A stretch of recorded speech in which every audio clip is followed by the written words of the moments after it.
Eh bien salut à toi, ouais je sais, c'est un film qu'on a déjà parlé, c'est un film qu'on a déjà vu, etc. Mais c'est pas grave parce qu'il a sa place dans la Minute Culture et je suis là pour te le présenter ou même pour te le faire redécouvrir, pourquoi pas. En tout cas j'aurai 60 secondes pour t'en parler et ça sera Le Labyrinthe de Pan.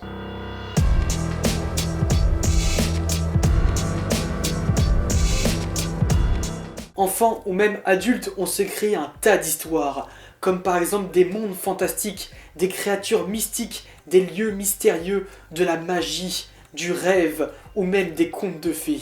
Ça permet aussi de s'évader de notre quotidien, de contourner la réalité. Mais qui a parlé d'imagination ici?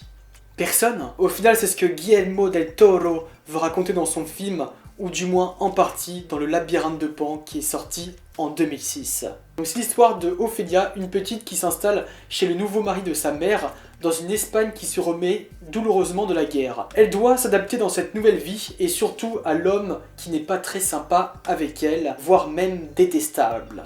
Un peu saoulée de la situation, elle se balade dans la forêt, non loin de la demeure familiale, quand elle tombe devant un labyrinthe qui n'est pas comme les autres. Le gardien des lieux, avec son allure pas très normale, l'attend et lui révèle un bien étrange secret.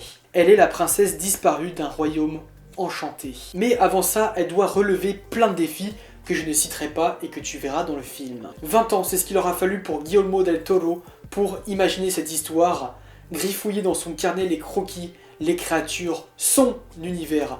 Et pour ça, je peux que juste m'incliner et accepter tous ces défis, surtout regarder son film. Impossible de laisser passer cette histoire si tu aimes la fantasy. Laisse place à ton imagination, crée ton monde et il en deviendra peut-être réel, va savoir.